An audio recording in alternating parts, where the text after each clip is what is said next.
Hello, welcome back to the Mr. Arsenal podcast for your first podcast of the year of 2024. And as you can see, after a long time, we are joined by Andrew from Dial Square to Wear. How you doing?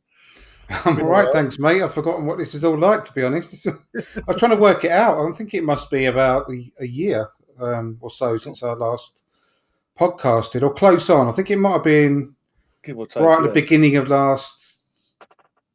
was it beginning of this season, maybe? I don't know. Maybe one or two midway through last year. But it's great to be back, and thanks for having me, mate. Good to see you again. Yeah, likewise as well. But I hoped it would be on better circumstances because obviously form recently has not been great. But we are going to try tonight and be upbeat and be real at the same time. But be upbeat is try and find the positives out of the last few games, especially on... I think that's Sunday? Yeah, Sunday, wasn't it? Yeah.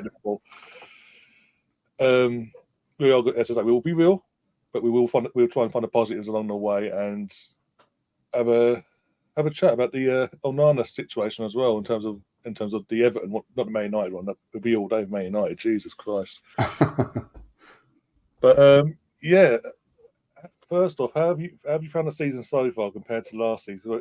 We haven't really, apart from the group chat, we haven't really spoke one-on-one, have we, about the season itself? And are you at all concerned with the playing style, certain decisions that have been made by the manager, and our recent form since Liverpool away? Well, as a real quick overview, I mean, we've not been as exciting, obviously, but I have been pleased with the way things are going up until Christmas. Obviously, we were top at Christmas, so we can't really complain too much there. I would have preferred the same sort of swashbuckling type of football that we had last season, but that didn't take us to the title where we wanted to go in the end. So things had to change, obviously, and with Declan Rice coming in, obviously that's really helped with the three at the back, and I mean, you know, the back two central defensive partnership with him in front of it has obviously made us so much better defensively, giving us a better foundation to build upon.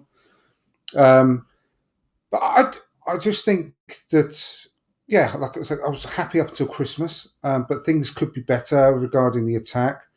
And since Christmas, obviously with the 3 losses on the trot now, obviously 2 in the Premier League, 1 in the FA Cup. I think the only sort of real problem game as such was obviously the Fulham one, which I think was just a real outlier. It was just something that was completely against the grain, considering the whole performance. Because in the other games that we've lost, you can say that we still played pretty well, but we obviously weren't putting the ball in the net. But we could see that there was an Arsenal performance in lots of areas in between the boxes, as Mikel Arteta famously keeps saying. We were great apart from in both boxes. But in the other games that we lost, I say we were showing that we're playing some very, very good football with better finishing. We could have won. But in the Fulham game, that was, I think I put it on Twitter, I said that one that needs to get locked in a box, a chain wrapped around the box, taken into the middle of the ocean and just dumped straight away so we can just try and get over it, because it was a bit of an abomination. But apart from that, I think the football is still good.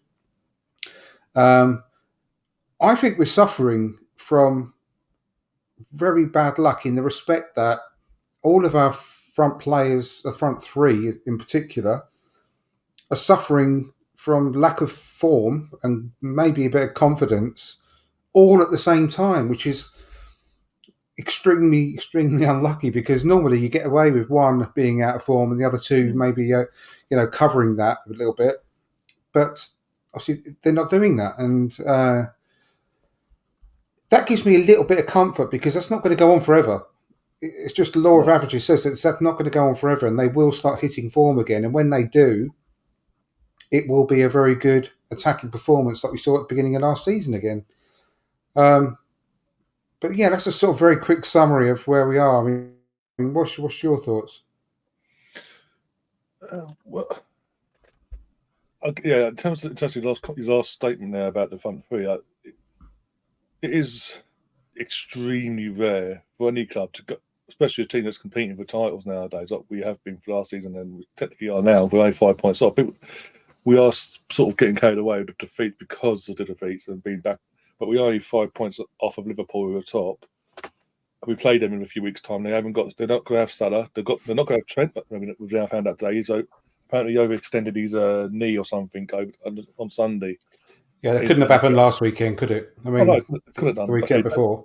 We've got no Salah. We don't know. Again, we don't know the situation with Van Dijk, how long he's out for. So, but you've got no Salah now, no Trent, who's been integral for them, especially drifting into that inverted as they doing it over with him inverting to midfield and all that.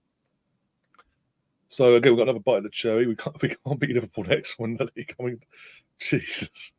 I mean, I went. I think it was a Sunday as well. Just touch on Sunday. I went into it with confidence, not just because of the Mo Salah effect and then finding out about Van Dijk. I just thought we're at home. It's the FA Cup. Our record in general in the FA Cup at home is arguably the best. I think it's the best at the moment than anyone else that's had home ties. We've only up till Sunday. We only had 3 defeats in the FA Cup at home in over X amount of over 10 years or so. Which I think the last time we lost was I'm trying to think the last time we lost in the FA Cup at home. I believe don't hold me to this. I believe it had been Watford quarterfinals 2017. I want to say. Mm-hmm. I want to say it might be wrong, but it sounds about right. So, had all that going into it, I thought, okay, yeah, and seen the lineup, I thought, oh, cool, they're there. They are there for the take. And it's just weren't our day in the end. The frustrating thing from us was I was watching it, and it's like, we're creating chances. We are creating the chances. This is the frustrating thing. We're creating it. It's no matter who's up in that front three, it just ain't working. Be it obviously as we saw on Sunday, Kai up top with Xhaka and Reiss. I mean, Reiss had that magnificent chance, that long ball over the top from Ramsdale. And you could see the match. If he had match fit, you could tell he didn't have the match fitness levels to finish that off. Because a more match fit time under his belt, Reiss could have more likely would have finished that. Yeah, I think so. And that's been another. That's gone on to Arteta. The frustrating thing for me this season is breaking his. In terms of Reiss Nelson, he broke his neck to sign him down to a long-term deal in the summer, but then gives him no minutes next to no minutes this season. He's taking kids, even though we've got injuries and all, but he's taking kids onto the bench. And even games that we're cruising, like was it the Lons game where 5-6 near up, 4-0 up at half time. He could have rotated, put through them on there or Eindhoven away when it was all done and dusted. And it was like he didn't want to do it. I don't understand why he's taking the kids out. He's not going to give them the chance. Does that make sense? He's like hit and miss when he wants to give the kids a chance. And it's very like one-off, like we saw the Brentford game in the Carabao Cup. Sorry, I would like to see more of the kids, especially at this moment in time. Our squad is thin with injuries. I think Partey and all that. I don't know if you heard them talking about it on the Arsecast yesterday or the day before. I don't know if you listened to that. But I mean, they've got a very good point. I mean, we have got a noticeably really good academy, but at the moment, what we are missing out on are the players that are more ready, like the 19, 20-year-olds. They made a really good point. And the ones that we've got at the moment that are anywhere near close to the squad are obviously Ranieri, Miles Lewis-Skelly, and what's his name? The defender, gone out of my head. The defender that gets on our bench quite a lot, and Reece Walters. Raw Walters. That's it, Raw Walters. And from that lot, there's only Raw Walters that's of that sort of age where they are getting a lot more sort of experience and to be ready to be in the first team, because there's not many because obviously Ranieri is still 16, Miles Lewis-Skelly 17, and they are getting the experience of being with the first team on a regular basis with, training every single day, being on the bench, being taken to European away nights and so on and so forth. They're getting all the taste of that, and that's all good stuff for them. But to actually put them in the first team at sort of 16, 17 is very sort of, stretch. I don't totally take your point against Lens when we were 5-0 up at half time at home. Maybe that would have been a good opportunity to get them on. Only you can, only Arteta knows why I didn't put them on in the second half for that. But apart from that, it's a very early age. It's a club like Arsenal who's obviously going for every trophy that they're actually in. That's a bit of a joke, obviously, after last Sunday, but you get my point. We're actually at the top end of the league. We're in the second, the latter stages now, going through to the knockout stages of the Champions League. It's going to be very tough at 16, 17 to get your chance. And we are really light in the sort of the 19 to 20-year-old sort of category. And with Raw Waters, he's obviously a very talented kid. That's why he's getting on the bench so often and training with the first team so often. But when you are looking at either playing at right back or centre back, it's an extremely difficult area of the pitch to sort of start staking your claim when you're only I think he's 19 now, maybe 18, 19. But when you're again a club like Arsenal, when you're expected to play either at centre back or right back, it's a really tall ask to get chucked in, because it's one of the most difficult places on the pitch to play, isn't it, at such a young age? So I do get that point. And I do think they will get their opportunity, because obviously if they're good enough, they will get their opportunity. We know that. So, I just wanted to point that out. I think it was a really good conversation they had on the Arsecast the other day, and it made a lot of sense. Yeah, I'll check that out. I don't have a chance to check it out. I've been so busy, but I'll watch it. I'll not watch it, listen to it on Spotify late after this. But whilst I'm downloading this one for the audio. I think for me, the main thing, again, you probably know because of the group chat we're both in, that my thoughts on the situation that's occurred since September, the goalkeeping situation. I mean, did you get yourself why Ramsdale was dropped the way he was dropped? Considering people make comparisons, like Gary comes in and makes a comparison from when Leno was dropped out, but the difference for me was when Leno was dropped and Ramsdale was put in, it was because Leno's form was diabolical. It was we're leaking goals. He had a year, the previous season as well, showing he wasn't capable. And Aaron got given his chances, as we mentioned about players getting their chances.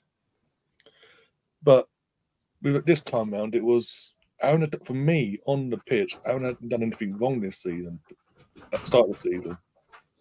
And I think, again, we've been told that this situation has caused angst within the squad because of what the character of what Aaron is and what he brings on the match day and all that. And then we're seeing, for me, when I see Raya in goal recently, and you see Ramsdale on Sunday, there's a clear difference not in terms of the goalkeeper, get to the goalkeeper side of it, but when I say clear difference, there's a clear difference in the sense of our defence and our team look more at ease when Aaron's there, because Aaron's more vocal. He demands his box. I've not really seen that with Raya. I don't know if you have, but I want to get your thoughts on that. Do you think that's having a contributing factor on this whole situation? Yeah, with the pressure. I'm obviously a massive Ramsdale fan, and I agree with everything you said regarding the fact that he's very commanding in his box. He's got talks and communicates really well with all the defenders in front of him.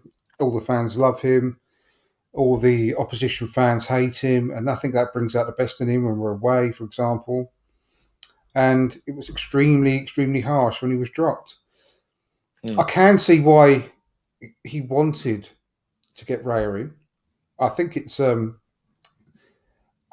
relatively self-explanatory in lots of cases whereby he wants him as a sweeper. He wants him as a fifth defender, not just as a goalkeeper. So that's why he plays so high, and why he needs to be so good with his feet. And I do think he's better with his feet than Ramsdale, although Ramsdale is an excellent sort of long passer.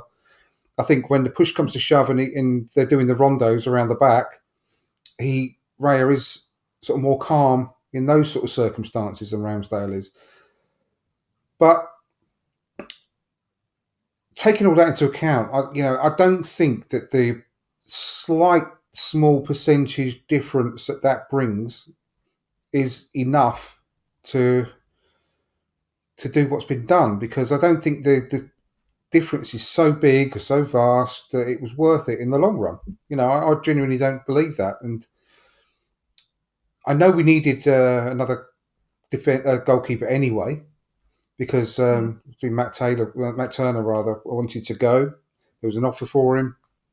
We ended up making a profit on him, which I think is a good bit of business. And from what we've seen, a blessing in disguise as well. Yeah, absolutely. I think he still makes some very, very good saves, but wow, he's made some howlers as well in the same game. But I just honestly think I don't think it was that planned. I just think it was an opportunity that came around at that point. Yeah, and he took jumps in it. Once he had it in his hands, he's like, yeah. We know that he wanted him before Ramsdale. He was his first choice goalkeeper. So when that opportunity came, I just think he jumped at it and thought, right, I'll sort it out later, type of thing. Chuck it on the admin pile and I'll sort that out later, and we'll see what we can do. So honestly, I just think that's the way it's worked out, and I don't know.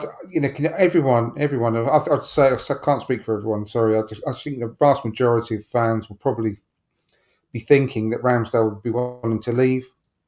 We probably won't see him again. Apart from unless he leaves this window, this January. I think he's only got one more appearance left, to be honest with you, because obviously we're out of both cups.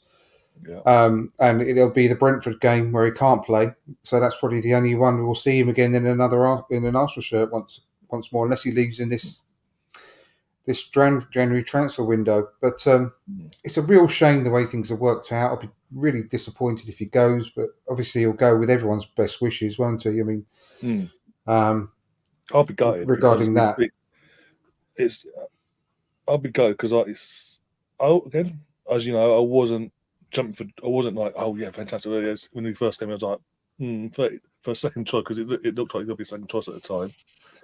A lot of money for a second choice, but he straight away got his chance and ran with it. And he, for the first time, once he was number one, I felt comfortable with my goalkeeper.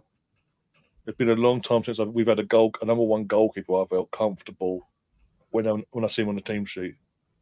When I see him on the pitch, yeah. Again, there was mistakes. Everyone makes mistakes. Every goalkeeper does. Just not get that. No one's perfect. Not even like Peter Schmeichel and David Seaman they had mistakes in them during their careers.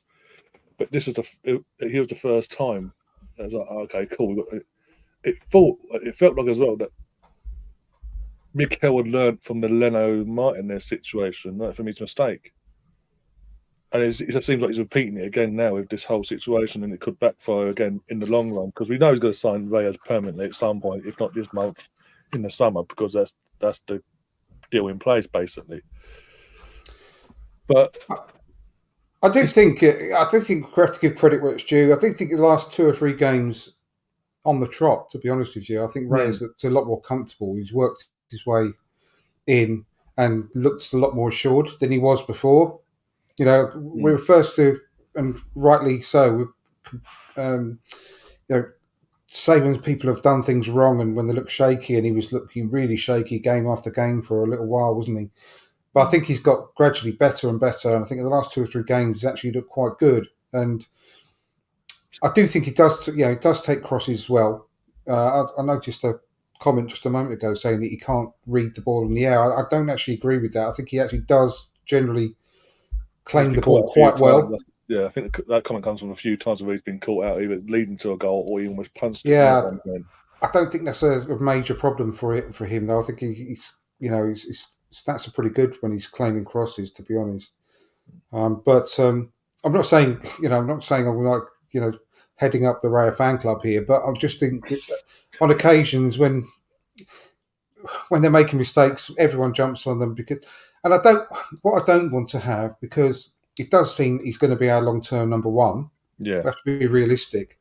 what I don't want to have is everyone just to be on him from now on, period, because they've got preconceived ideas about him, and obviously everyone loves Ramsdale, so that immediately they started really disliking Raya because he's taken his place. And what we've got to do is get behind him, because if he's going to be our number one, he's going to be our number one, and we want him to be the best version of himself he can be.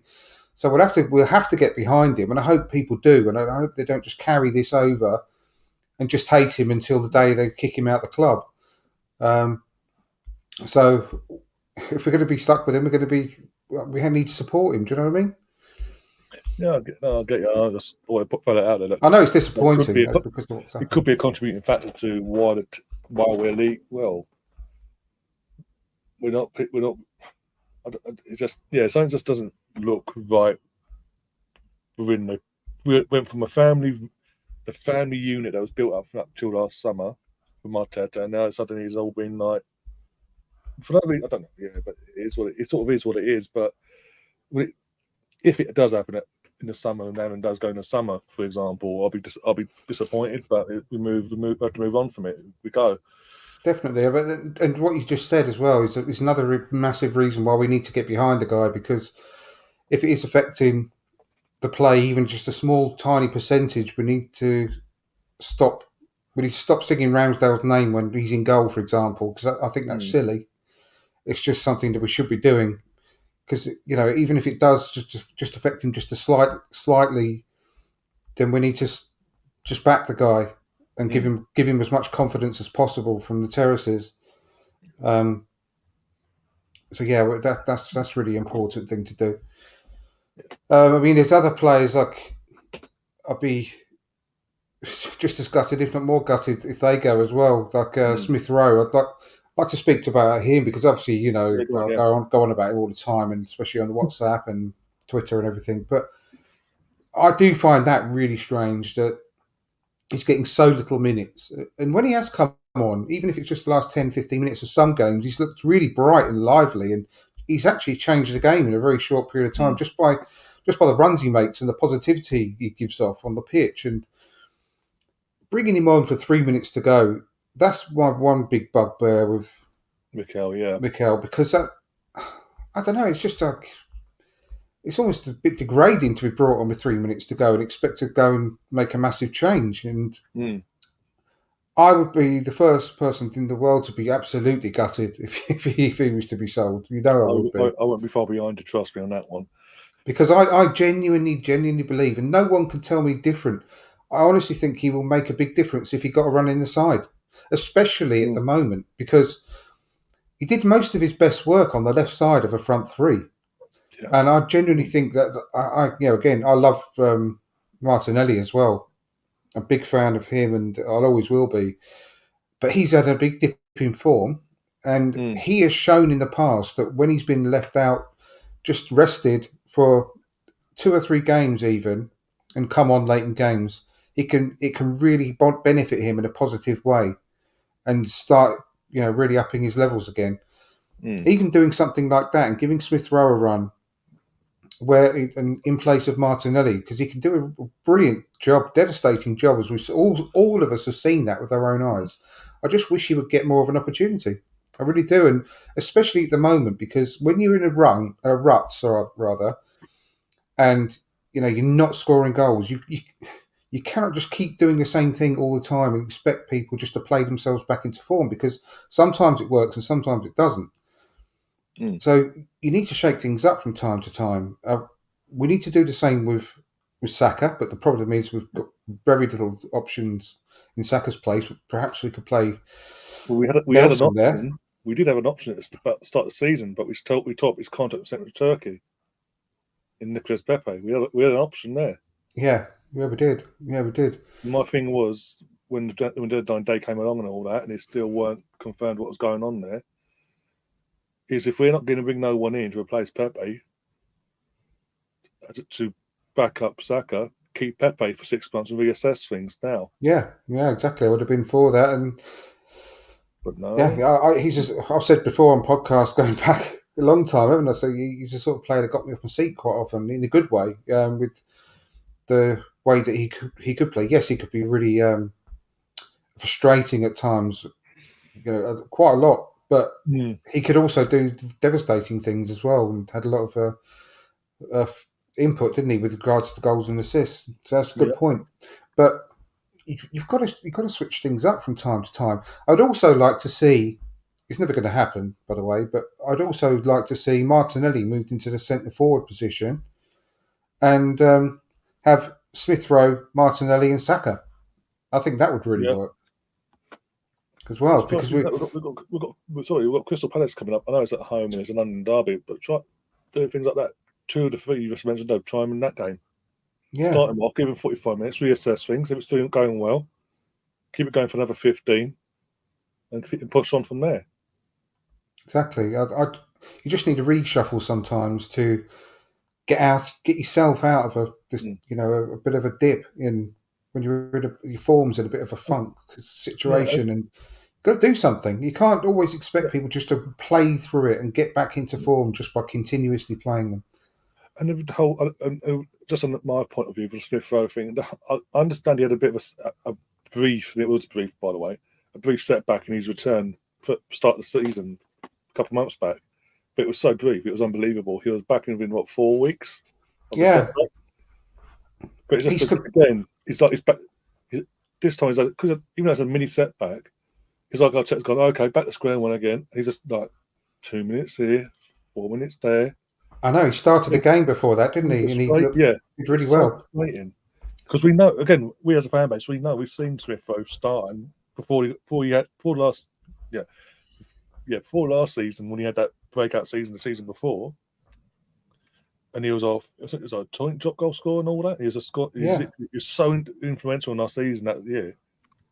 And the only reason he missed most of last season because he was carrying, as you well know, an injury into last season, going back 5 years. Got to a point where he had the surgery. And that took him out for most of it. But he went off. What I found amazing with Smith-Rowe was, after the disappointing season he had, domestic with club, he went off to the youth team, the under 21s, for the Euros, and he was, again, I watched the games. He was fantastic. It was me too. And because it was so regular, the game time, he was getting, in terms of game, 48 hours, another game, bang, it was like bang, bang, bang. He was getting his fitness up, and the more the games went along, you're starting to see what we saw before the surgery and all that. So, and then the fact that he refused to go, he refused to take his summer holiday. He went, no, Mikel, I'm happy, I'm fine, I'm fit. I'm going to come out with Thomas on Thursday, meet you in the US, training camp, and we'll kick on from there. I don't think he got any minutes in the US, on the US tour. And then the start of the season, no minutes. And Mikel's going, well, we had a talk with him in the summer, and we told him the first few games of the season, the first block for the international break, he won't get no minutes. It's more likely he'll get the minutes afterwards. And I was just like, seriously, what has this kid done to him? I know. Smith-Rowe actually got something, done something wrong. I know. He dated his daughter and dumped her or something. I don't know. He done Wolf in Saha. Well, I don't know how old the daughter is. I don't want to be in trouble there. Cousin, niece, I don't know. Yeah, I don't know. But no, it is really frustrating. I'm really holding on to the small hope that he's just being ultra careful with him. Just obviously cast your mind back a short while. It's not too long ago when all of us fans were saying, "Does he hate Martinelli? Why is he not playing Martinelli? He's fit." That was a season at Smith-Rowe, wasn't it, as well? Bossing it. Exactly. So I'm just... And he really took his time to put Martinelli back in the team. And then once that was it. He was just flying. And I just hope that something similar with Smith-Rowe, because he can't hate Emile Smith-Rowe unless he's, like you say, he's done something wrong. Because he gave him the number 10. He gave him a new contract. He turned down the opportunities and flatly refused to sell him. So he's got to have that knowledge and the love for him.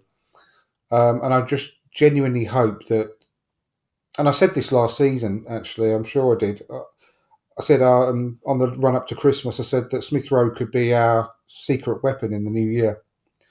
It didn't turn out to be the case, obviously. But I just maybe I'm just holding up just a little bit of hope. Maybe a year out, maybe this year. Maybe that he could be our special weapon that we can unleash onto the Premier League. Yeah, in the final sort of few months of the season. I'm just keeping my fingers crossed. But I'll be devastated if he leaves. I genuinely will be devastated because I think that he's a real talent. He's one of my favourite players since David Rocastle. I've loved him since he was 15, 16-year-old kid in the academy and started hitting the headlines. I've been watching him since then. And I'll say this, and it's not going to be controversial because it's my opinion, but I've always had a higher opinion of him than Saka, and I've loved him even more just because of the way he plays football. I just love the way he sort of drops his shoulder and takes it around a player just effortlessly and just runs straight towards goal. He's so positive in everything that he does. The quick 1-2s on the edge of the box and getting a shot off quick. That's exactly what we're missing at the moment. People aren't shooting, or if they are shooting, it's in the wrong time when they should be passing. And they're passing when they should be shooting, and so on and so forth, vice versa. But if he gets an opportunity... shot in the world at the goalkeeper. Yeah. If he gets an opportunity, he will shoot. And he's deadly in shooting, as we all saw again. Yeah, he knows what he's got perfect. When he places it as a shot, he'll place it as well. He doesn't necessarily just put it laces through it all the time or just hit it home. What the goal the goal against Chelsea when they had half their stadium. Oh, I love that goal. Yeah. Literally just all came to him, just guided it into the net. Passed it, just a gentle pass straight into the corner. It's a beautiful goal. That was enough contact to put it in, and then the West Ham goal at the Emirates early on in that season. Saka played at the ball to him, and again, the first time, not even take the touch, first time hit from like 2-3 yards outside the box, bang. Yeah, he can do that. Again, we're crying out for it. I'd even like to see him again as like the false nine, like he tried in that one game one time. I still think he'd do a good job in that. He's obviously more mature now. The team is better around him. He's taller. Yeah, he's strong. Taller. He's really strong. He's taller than. Or just about taller, or if not a bit taller than Ben White. Yeah. So he'd be worth a shot in that role as well. But I just want to see him get some minutes, and he deserves it. And we need him as a player at the moment because, like I say, it's exactly what we're missing. Someone with that positivity and that attitude in the front three. So I'd like to see him on the left 8 as well. I think he could do a good job there. But I think closer to goal, he'd be devastating, and that's exactly where we're lacking at the moment in that department. No, I just like it. I'm holding out hope. I'm holding out hope that it's just he's doing what he did with Gabby back a couple of years back, and just easing him in, and then going to kick, and then there's a sudden go, there you go, boom, unleash him. Going back from what I saw in the summer, from the under-21's point of view, from the international side of things.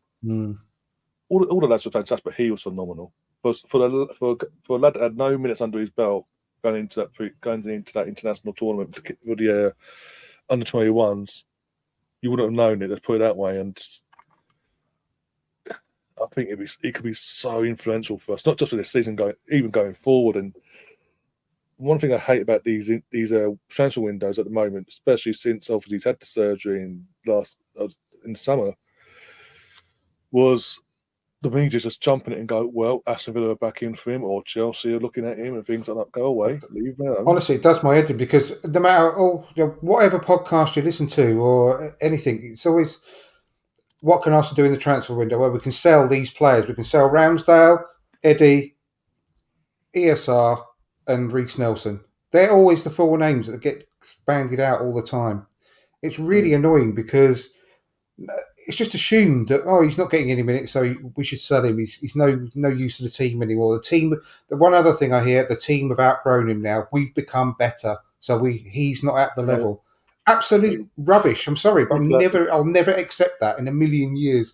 It's not the fact that he's not at the level. He needs to get match fitness. He needs to get match sharpness, like any player out there. And he has got the skills and the ability to be a huge success in this team. Remember, one more thing, just quickly. Remember that breakout season when he came in on Boxing Day and he took the league by storm? and basically saved Mikel's job, basically. Yeah, but just think of the team that he was playing alongside at that point. Yeah. The players that he was playing with. Lilo, Louise, Mustafi still there? Yeah, Socrates, one of the two. Yep, Chambers and Chambers, Guendouzi. Fucking Guendouzi, Jesus Christ. Ainsley was there still. Torreira. Lucas Torreira, Xhaka. This is Xhaka before he hit the patch that we saw last season. Exactly. It was, and Aubameyang and Lacazette. If he can do it in that team, then he can do it. How much better could he do it in this team with better players around him, with Odegaard behind him, feeding him the ball? He just hasn't had that opportunity since, God knows when. So I'm sorry, but I will never accept the fact that people say the team's outgrown him, we've moved on, he's been left behind. I'm sorry, but it just doesn't wash with me. And the fact that he's always put in with those players that we should just, and to a lesser extent, Reiss Nelson, I think he did well against Liverpool. I think when he started, I think, like you said, the run that he made from out to in for that first ball, that's something that we haven't seen for a long time. Martinelli hasn't done that for quite a while, and he looked dangerous. He looked good again. Sorry to sound like a broken record, but he had his first start in God knows when in that game. Exactly, he's only had the odd minute here and there. He's not match sharp. He's not match fit. I think Brentford in the Cup was his last start. Yeah, exactly. And that was the first one in ages. Yep, exactly. So I think he's, considering the fact that we are really light in wide areas and we're really, really lacking sort of cover for Saka, he can play on the right. I prefer him on the left. I think he prefers it on the left. But he can play on the right as well. And I think he deserves a bit more time. I don't think he should be abandoned straight away in this window, especially at the moment. Because for the best will in the world, everyone is going on about signings at the moment. Yeah, there was a reason why we had to loan Raya and promise them the money with an IOU for the summer.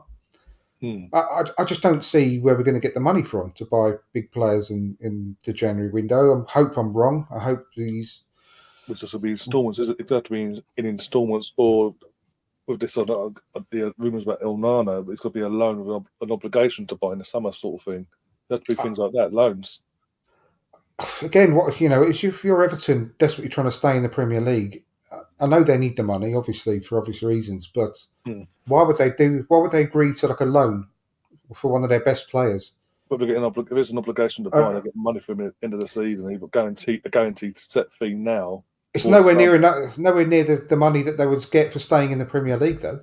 Oh, I know that, but also from the player's point of view, it's the Euros coming up as well. He wants to make sure he's doing his bit, playing at a level where he gets noticed by the Belgian manager, whoever that is nowadays. Well, he's playing every week, isn't he? And I'm just saying, it's not beyond the realms of possibility. But I don't get where we're going to get all this money from for multiple purchases. Unless we try and offload Thomas. See, that's the other thing I wanted to talk about as well. And I know it's always a big if with him, but last season, right? What's your thoughts on him just for last season? Just give us a brief overview. Playing wise, he obviously was more reliable until we needed him most. The second we needed him most, from the experience point of view, at the back end of the season, he went missing. But for the most of it, he was arguably one of our best players, if not in terms of our midfield. Probably one of the best in the league. Right up there with Rodri. And at points last season, he was even better than Rodri. He was absolutely unbelievable. And he finally broke down towards the end of the season and we lost the best of him. But he played 30 of 38 games. So not bad. When we're considering that we've only got, 18 games left of the season? Yeah. Well, I've got 18 left, played 20. If we can get him fit for the remainder of this season, I think he's one big part of what we've been missing. Because we were so electric in the earlier part of last season, in the run-up to the World Cup especially, with him in the side. And I think it's because of the way he gets the ball forward quickly, with purpose, with accuracy, doing those incredible turns and cut, basically like dagger-like passes through to Odegaard especially and Saka. And I don't think it's any coincidence that we've not been quite as good without him. I really don't. And if we're looking to buy Onana for a long-term replacement for him, then that's a good idea. I wish we could just do it in the summer rather than now, because I think we're more lacking in the forward department than midfield right now. I'd rather have some reinforcements up front. If we've got any money, that's where I'd rather put it. To be perfectly honest, but if he's, because obviously he's not gone to the African Cup of Nations, which is brilliant news for us. If we can get him back fit quickly within the next couple of weeks, I think I'd rather have him in the centre of the park alongside Rice and Odegaard than Onana trying to find his way into a new team and get used to new players and everything like that. Personally, him and because obviously team travelled out today to the United Arab Emirates for their warm weather training week, and Julian Timber and Partey have both travelled out for training as well to join the team for training. So you'd like to think he's not, in terms of Partey. We know Timber's going to be a couple of months away or so, 2 or 3 months away, because his ACL is different. But you'd like to think with Partey that maybe he'll be closer than people think, and maybe if not Palace, the game after that. What's the game after? Newcastle? Liverpool, isn't it? No, we've got Liverpool starting a month. We've got 2 games this month. Is it Forest? Forest away. That is it. Forest away. Yeah. At least one of them 2, if not Palace, Forest away. Just and again under the lights and all. Lee mentioned it the other night. Forest, new manager bounce under the lights. We need to be up to scratch by then, and someone like him could be in that midfield, because in certain games you can tell too much has been put on Declan. Definitely. That's one thing I liked about the Liverpool game on Sunday, was the fact that we went to 4-2-3-1 again. Yeah, that's what I've been called. I've really wanted that for a long time. Honestly, I really have, because I love the fact that we've got good midfield players, and I prefer them playing in a sort of a proper upright triangle with a point at the top, with Odegaard in the proper number 10, and exactly.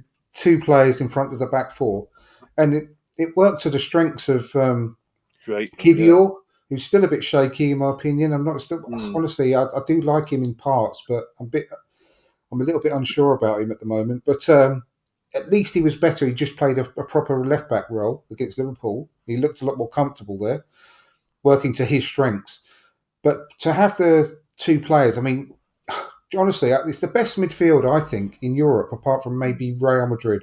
I put this on Twitter before. If we had Partey and Reiss together and Odegaard just ahead of them in the middle, honestly, that midfield is absolutely mustard, in my opinion. And I'd love to see it.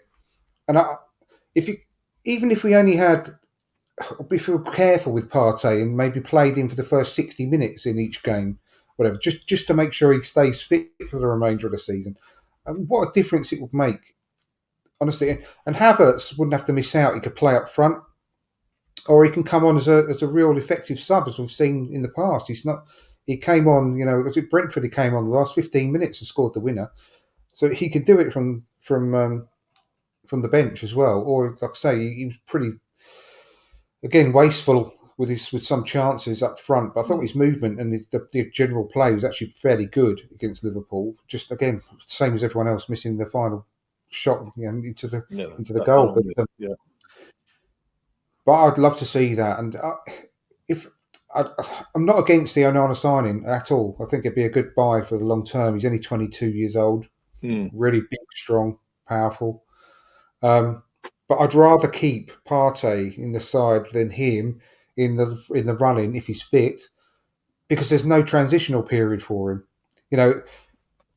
Even if we do get Onana in, it'll be good in the long term, because he'll have 6 months to settle before next season as well. Yeah, and he can obviously be a good player to bring on and have backup and play when needed. But and he can obviously with no international.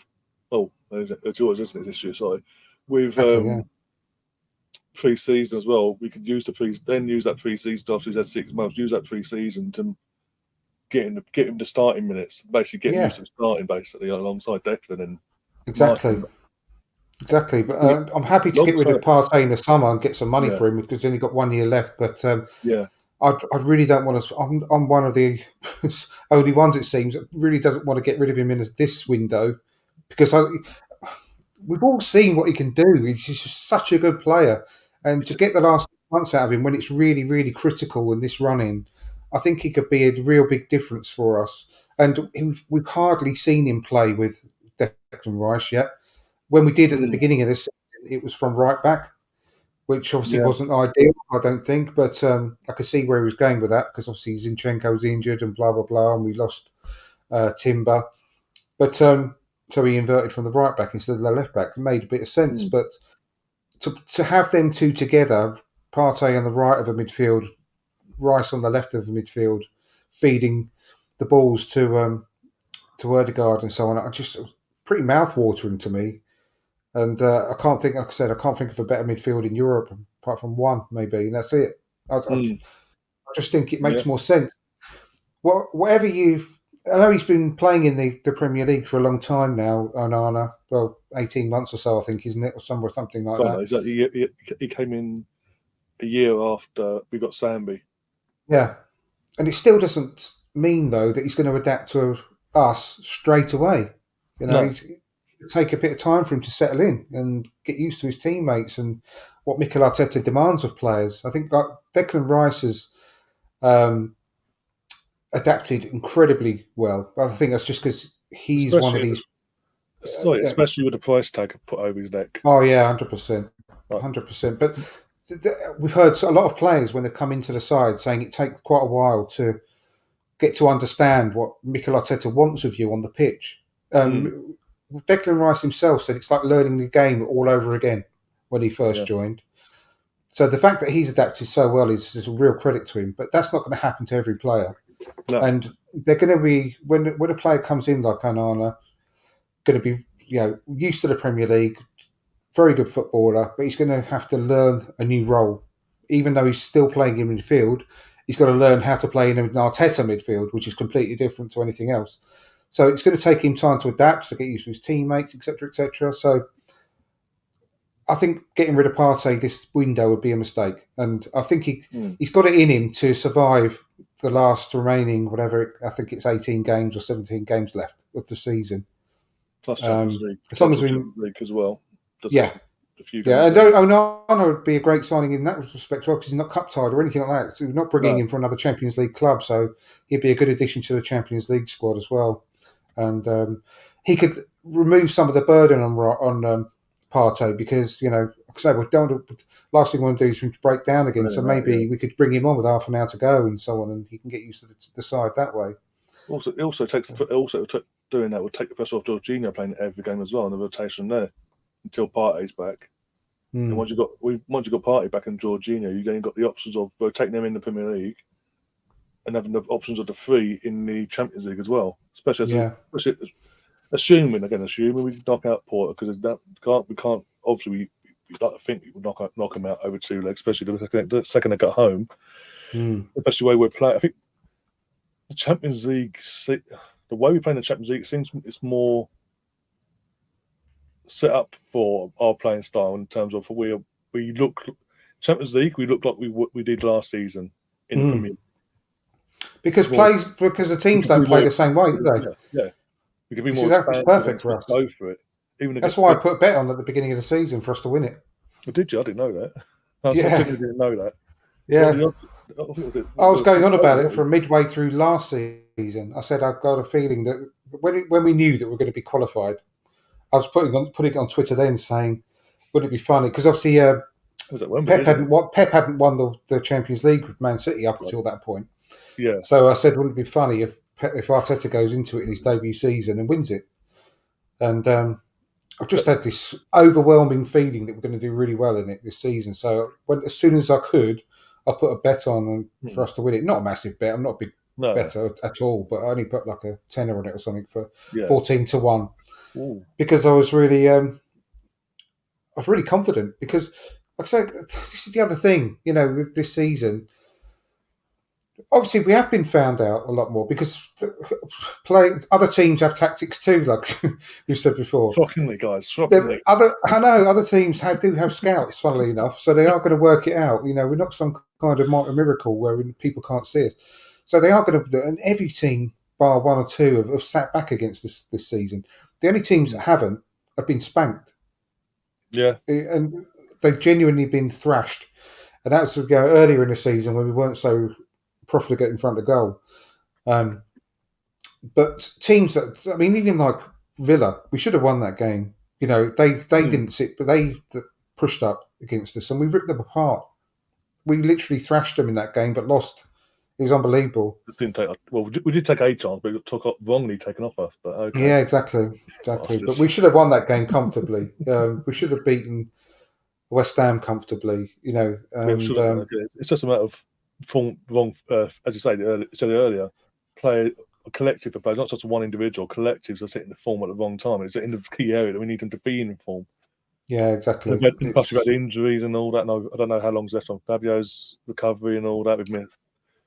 People dig on him, but I think he's more. Again, I think his time's more suited to the Champions League, but he does have an effect with us, a positive effect when he comes on as a sub. Apart from the time he did, and he got sent off. He was starting to play well again, wasn't he? He started to show a lot of good signs before as soon as he got sent off, though. I think that put him in Arteta's bad books for a little while. The fact that literally like 48 hours later he was playing in the whatever it's called now this Papa John's Trophy. Papa John's Trophy. I know. I watched that game. Yeah, it's ready. I couldn't believe it. And he scored a penalty, he missed a penalty. Like, he couldn't make it up. I know. And Reiss Nelson played well in that game as well. Yeah, Reiss Nelson as well, and a few others. But I've watched Porto. I've watched Porto a couple of times now since we drew them, and I'm not going to diss them or anything like that. But I'll be very disappointed if we don't beat them over two legs. I saw nothing in the games that I've watched that really thought, oh God, we're really good. It's going to be a tough game. Obviously, it's Champions League knockout stages, but I do think we've got plenty enough to beat them. But obviously, we've got to put the ball in the net. Obviously, that'd be very helpful. I think by then, I think we'll figure it out by then. Fingers crossed, yeah. Fingers crossed. But, honestly, this 2-week break now couldn't have come at a better time, really, could it? I normally hate this sort of thing. It's like an interlull, isn't it? But I'm not. I'm actually not worried about this one. I'm not concerned that I'm missing football or whatever. But I know how much this is needed to just regroup. And usually we do quite well after these little mini breaks we have, whenever we have them. And I hope they've got a flipping psychotherapist or a hypnotist over there, to be honest with you, as well, to put a little word in their ear while they're asleep or something like that, to remind them how good they are, because these players have not turned into crap players overnight. People are just absolutely, honestly, I'm going more and more and more off Twitter, and I love Twitter. I've got a real good community on there and everything, and there's a lot of good people, but there's a lot of idiots as well. And when you lose a couple of games, it's a great opportunity to clear up your timeline and just get rid of them, because it's just ridiculous. Old-fashioned way of looking at it is obviously being a football supporter. When the team is losing is when you need to support them even more. You don't just go after them and rip players to shreds and want to sack the manager and sack the board and just clear out and start again. It's just absolute utter nonsense. Really gets on my nerves.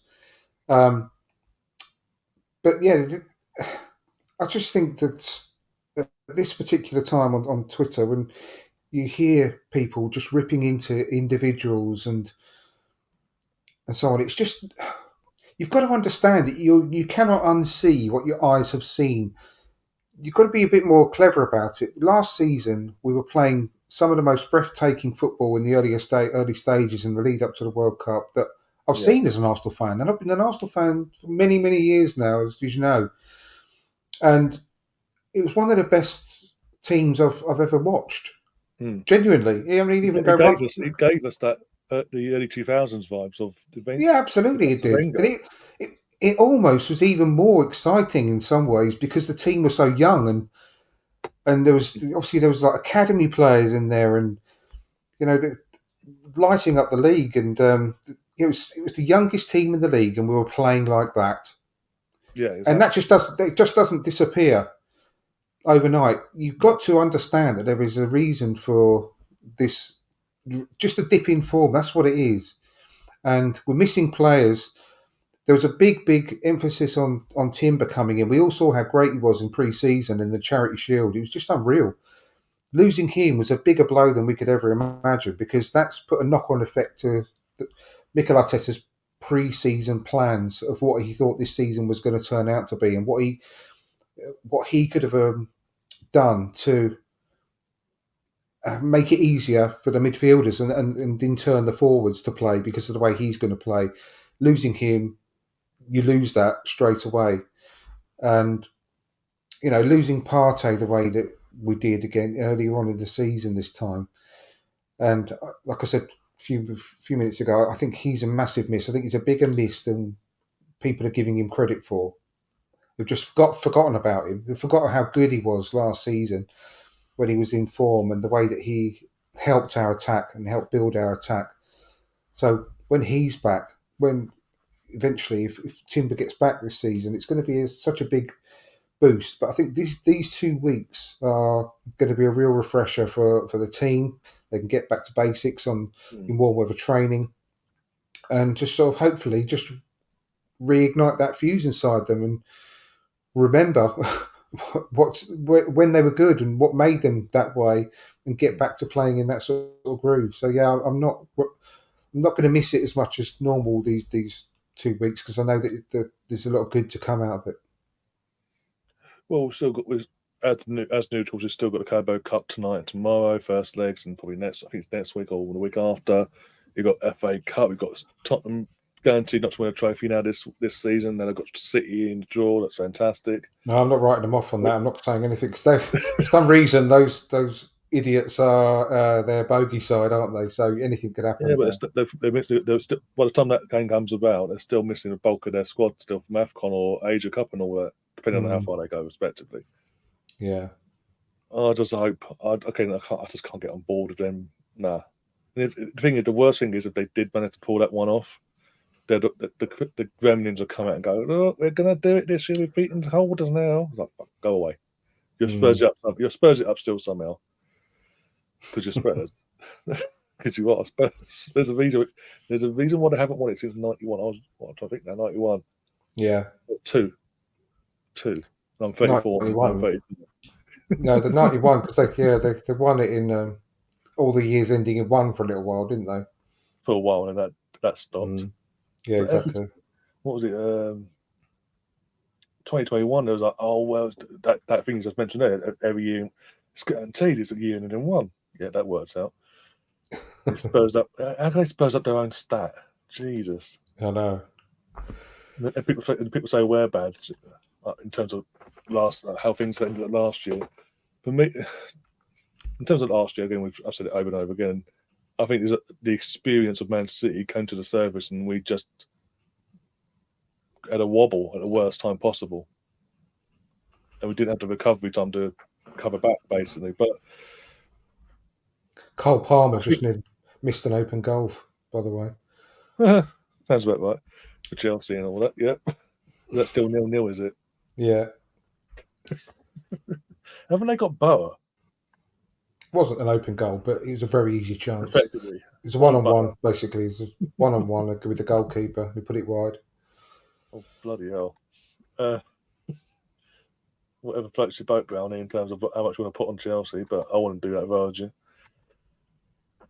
No, I just think, obviously, I think the way the last year ended had an effect on how we play now. In terms of, I think I've been saying most of the season, the difference in how we're playing this season is more of a showing everyone that we can play more than one all-out attack, basically. It's all about. Let's be honest. It is all about the last end of this, February onwards, the business end of the season. Put a run together, you never know. Exactly. And as I referred to about 20 minutes ago, the Champions League. The two, I think Champions League, the way you can play in the Champions League is more suited to us and our team at the moment. Obviously, we've got Porto. Don't want to disrespect them. away. I think the way it's set up first in terms of we're away then at home. If we can come out of that first leg, be it a draw because there's no away goal, so any sort of score, draw, or anything like that, or 1-0 up or 1-0 down, or whatever. Second, I think the home tie itself is where we'll just go high, like we've done with all the other, pretty much what we've done in the other 3 games at home this season in Champions League. Just go high, bang, put 3-0, 4-0, 5s, whatever. We'll put them to the sword at home, and then obviously if we do that, we'll cross the bridge and who we get in the quarterfinals onwards, which could be City, because then the security gets taken off. Basically, it's like anyone can play anyone. But with City over 2 legs, if we've shown this season, we at the Emirates tactically we can match them. We can shut them down with the right players. Basically, shut them down. And that is the sort of game we want Thomas Partey for more than anything. Yeah, well, he was influential. He's ball over to, was it Tomiyasu, then Havertz? Yeah, exactly. No, but genuinely, if we had a fit Thomas Partey who's, in the groove for latter stages and things like games like that, that's when we need him. That's why I honestly cannot stress enough how much I want to keep hold of him for the remainder of this season. I just think it's sort of set up. Not saying it's set up in the sense of it's fixed for us to win it, but it's sort of destined for us to get to the final. It's at Wembley. It's our second home. Technically, wherever we go, we have good success rate down there. Arteta's never lost there. Exactly. As a player or manager. No matter what, be it FA Cups or Community Shields or whatever, never, as you say, never lost. I think if we do get to the final, it's at Wembley, as you say, and one-off game. Anything can happen. No matter who the opponent is, anything can happen. I think I just think it's the way it is. I think it's just set up more suited to us the way we can play in that format. Exactly. Yeah. I mean, just to sort of summarise it before we sort of start finishing up, I'm not at the stage where it's all doom and gloom like a lot of people you see on social media, and I know that's not the be all and end all on social media. It's the pits quite often.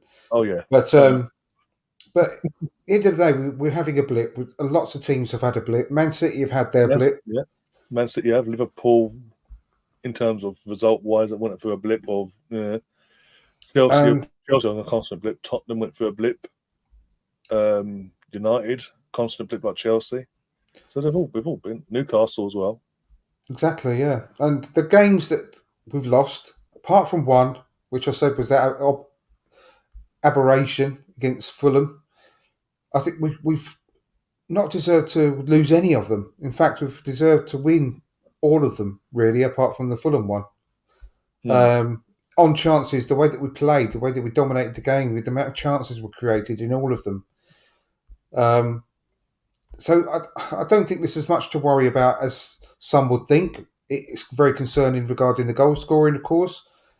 But I genuinely think that it's a lot of it is down to just the rotten luck of every forward player being just out of form at the same time. And it's people say, "Oh, you can't say that. You can't say." I can, because we've seen how good they are together last season. The way that they clicked together was unreal. Is this true? What? Really? My stream might be a bit behind, and in fact, I am a little bit behind because for some reason I paused it for a little while. So let's have a look. Let's just see. We wrap things up. We've got to see. Yeah, goal. Just seen it. Yep, goal. Superb. Who's at home this week, by the way, in this time? Oh God, you'll love to see it. Oh, but Chelsea are back though. They've written £1 billion and all that. Potts is the man. They're gonna win it all. They're gonna be a cup team this year. Yeah, okay. The 1-0 down to the Champions, the lowest ranked team in the tournament, left in the tournament. Okay, cool.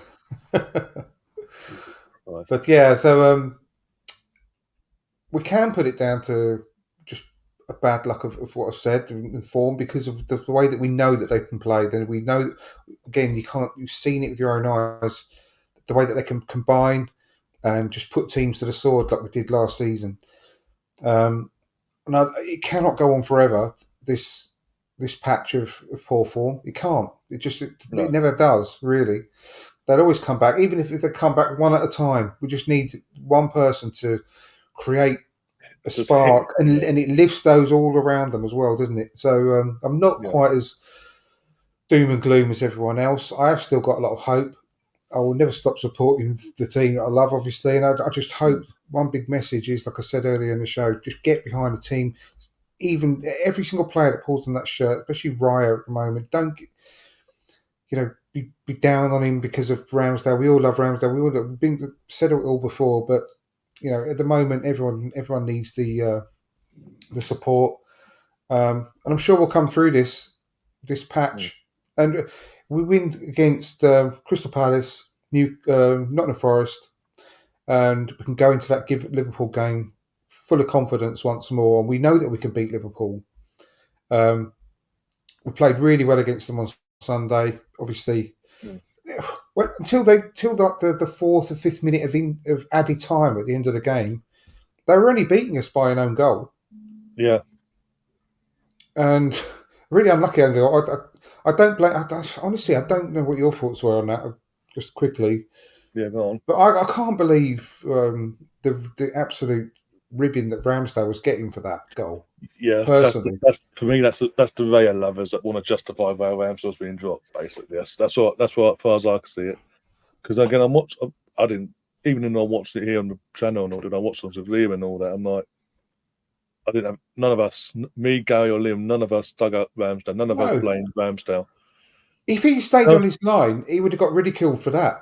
Yeah, exactly. He came out to punch it, and the ball was like unexpectedly taken away from him from one of his own players' heads. Yeah, and for the freeze frame, when people take this freeze frame, he's where his arms are at when the ball's going past, about to go past, of Kiwi's head.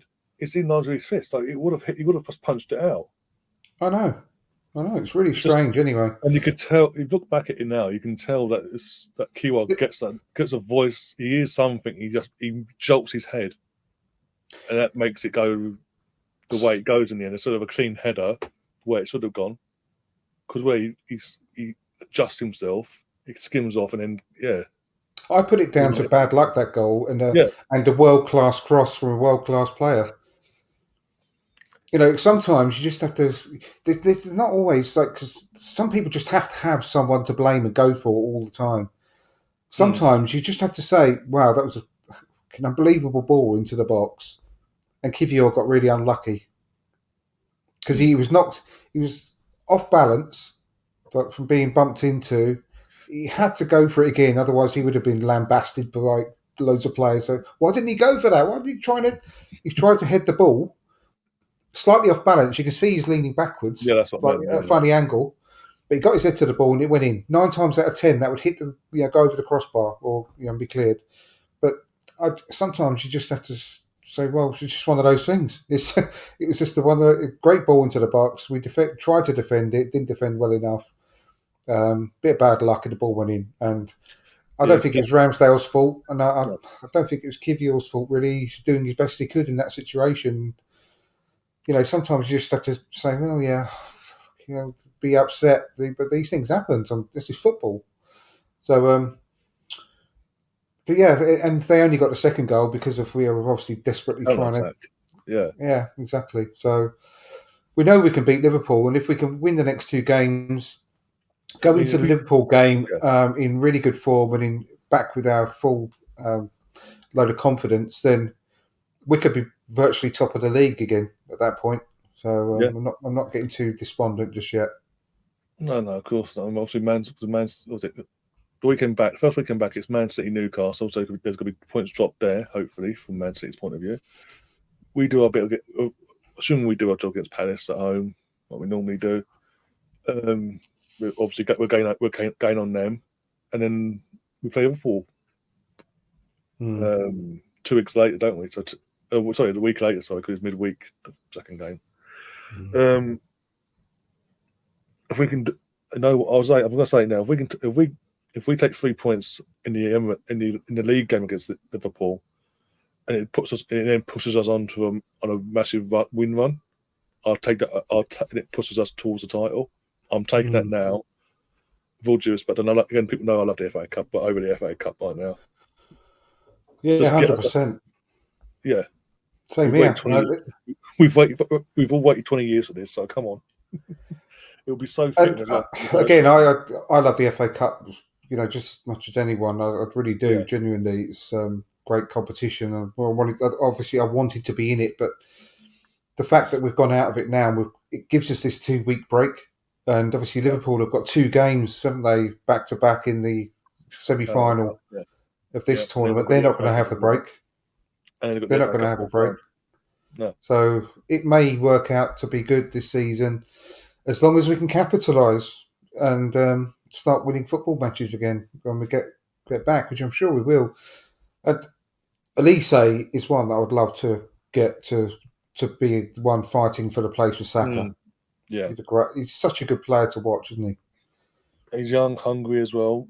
Knows the London area, so doesn't need to adapt to London life either. I believe there's a release clause that comes into action in the summer. I've heard about this, yeah. I don't know the exact figure, but I've read it. There is one comes in it. Yeah, I think a few people mentioned it in other group chats. They haven't said how much, but they've said there is a release clause that activates in the summer. Second the season ends, basically. Yeah, so that'll be a really interesting one because he could play anywhere across the front three, which he's done in the past. He's played left, right, and centre. So yeah. Sort of play Mikel Arteta likes, and if that release clause is a reasonable figure in this day and age, then a lot of clubs are going to be after him. Oh, you'd expect it. I mean, what was it? Manchester United are looking at him, but he's already told them go away, not interested. I want to go to Arsenal. If I'm going to go anywhere, I'm going to Arsenal. So he's always saying, come get me to us. So why would anyone in his situation want to go there when you've got a whole host of young players that have gone there and their careers have gone down the toilet? Going all the way back to Wilfried Zaha, his mate, by the way. Nowhere. They're just going nowhere as a club, with all due respect to Man United, historically wise. But right now, they're going nowhere fast. I mean, that game last night was the dullest game in the world. It was dreadful, wasn't it? Imagine going full strength. I mean, they went full strength, and anyone who didn't watch the game against a team that's 2 leagues below them, fighting for their lives in League One. And struggling. They gave away so many chances. I watched the whole game, and they had to cheat. They had to cheat to put the game to bed in the end of the day. Literally. And surprise, the Portugal manager, the former Wigan manager, but current Portugal manager Martinez was part of the ITV crew. Nothing wrong. Fantastic. No, of course it's a penalty. Yeah, you're inviting him on, and he's going to snag off his one of his main players for his country that he's managing. Yeah, absolute joke. It really was. It was reminiscent of the Jota one, wasn't it? For Liverpool. No, that was ridiculous. That's the worst. The worst thing I've ever seen on a football pitch. The difference is with Diego Jota, there's VAR to look at it. They went, no problem, penalty. What have they seen? I'd love to know what they saw, because from what I saw, he made 2 clean strides past the goalkeeper, kicked the floor, and fell to the floor. I know. So basically, as I said it, because I did a stream for that, I was like, so now from now on, guys, kick the floor. If you're not sure of yourself, just kick the floor, go down. You got a penalty. I know. Apparently the grass can fail you now. Jesus Christ. I know, it's crazy. You bet on even Modric scores or not. He ain't scoring. Don't even know if he started or not, but he ain't scoring. He doesn't score. In this game? You're on now? He's got to get on the pitch first. But there you go. Unless he is playing, I haven't seen him, which is wouldn't be unusual for him, would it? Really? Wouldn't be. I haven't seen him. Possibility. Yeah, I haven't seen him playing. Yes, Gary, they are losing 1-0. Just before you came in, the goal happened. BX gave us a heads up, and then Andrew's like, "Yep, happened. Goal. Let's go."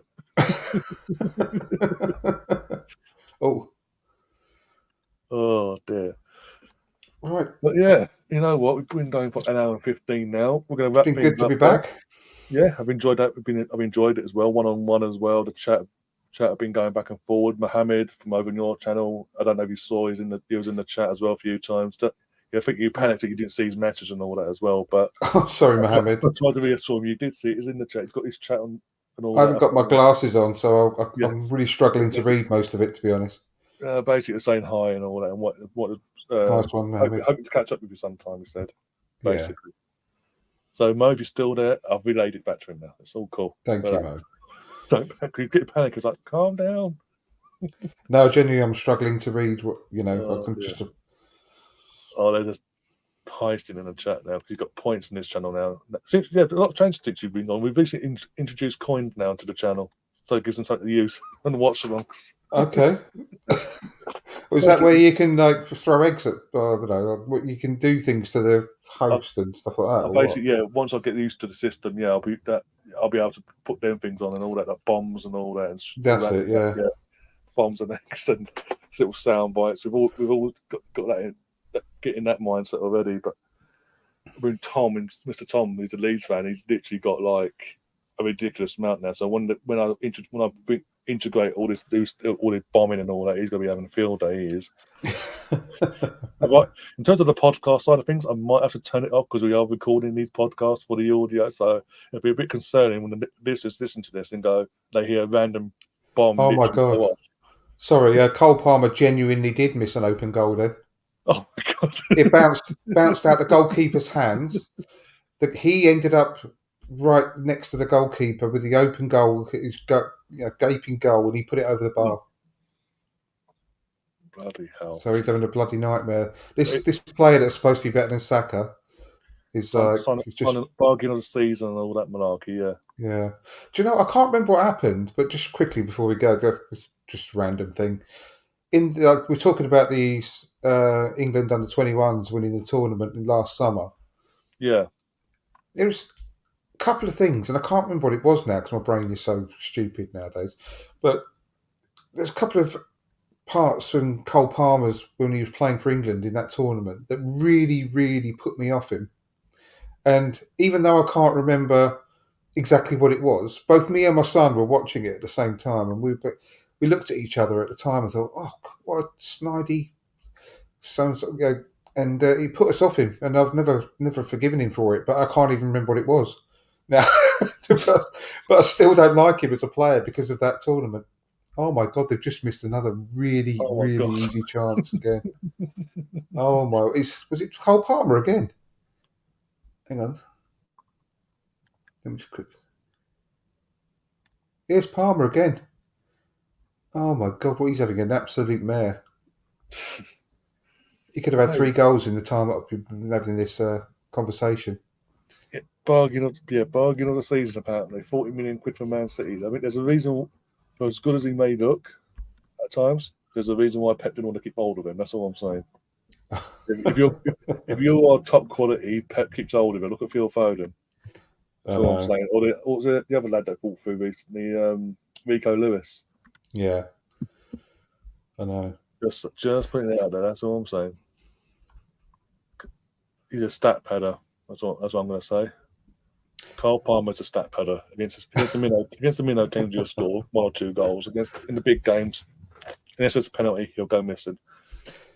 Yeah, I got a feeling that he was really greedy and didn't pass to players a lot of the time and shot when he should have just. And there's gaping opportunities to pass it across the goal mouth and stuff like that in the under-21s, and which really put me off him at the end of the day. And I think one of the passes was to a Smith-Rowe that he just didn't take. That'd be why. And he but the thing is, he blasted the ball over the bar for about the 15th time that game, and Smith-Rowe was literally unmarked in the penalty box. Sounds about right. Things like that which really put me off him, and he dived as well. Actually, I remember now; it's coming back to me.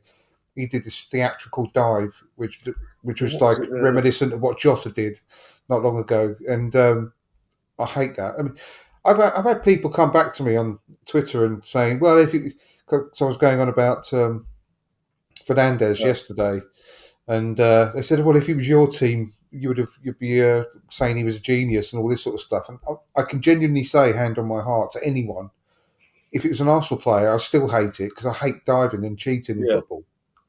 I wouldn't like it at all. If any of our players dive, which not luckily we haven't got many that do, if ever.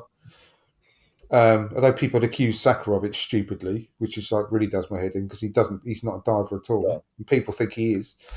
But if our players do, then I will say that's embarrassing. I don't like seeing that. One thing that annoys me at the moment is how long we're taking over throw-ins. I think it does my head in. Like, I said, throw the bloody ball.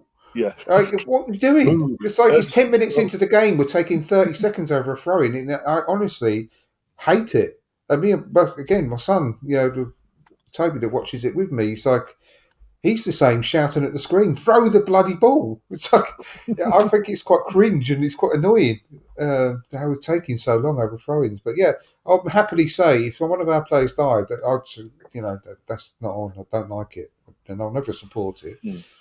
So yeah, I remember Cole Palmer doing it, and that put me off him as well. So it was his greediness and diving that put me off him in the summer. Yeah, sounds about right. Oh dear. Right, that's it then. we are going to go, but yeah, as I say, in terms of Cole Palmer, if he was an amazing amazing player of Man City quality, we were triple winners, by the way. And by the way, he did score at Wembley against us. If he was that amazing for Pep, Pep would have kept him. That's all I'm saying. Maybe a good player, but he's not Pep quality, clearly. And even then, he's the reason he looks good. Just before I back things up, the reason he looks so good at Chelsea is because what else do Chelsea have at the moment? Yeah, obviously, I'm not stupid, and he is a good player, but he's not as amazing and unbelievable as people are making him out to be. And this match is showing that completely. 3 goal chances, 1 open goal, and 2 easy chances, and he's not scored. So, but with that, we are going to wrap things up. We are out of here. Thanks again, Andrew. Hope you'll do this again soon. Thank you. Obviously, when you have the time and all that. Because I know you've got Ben. I don't know if you want to say anything, but you've got a lot planned coming up. So off air, so we say, and so yeah, whenever you're free, just let me know and we'll sort this out again. We hope a more positive situation where we're going in the right direction again. Absolutely, yeah. Fingers crossed. I'm sure it will. I'm confident it's going to be turned around really quickly. Yeah, and everyone else in the chat, all the regulars that took part in the chat, be it in whatever capacity. Cheers again. Thank you for coming along, and the listeners again. Thank you for listening. We'll now put this up on audio and all that. If you want to listen, if you've missed any of this, or you want to listen to it back, but on the go, this will be available in the next half hour over on Spotify and all the other audio platforms. So just listen to it on the go, share it about as well, plug up that side of things as well, and we'll see you soon. As always, we're back on Thursday for Angie's show. She was in earlier. Angie's show where we were more focused on the women's team and the youth team as well with Emerson and his insight to the youth team and all that and the academy and what's going on there. Apart from that, guys, we'll see you soon. As always, take care of yourselves and up the Arsenal. Come on, you Gunners. Come on, you Gunners.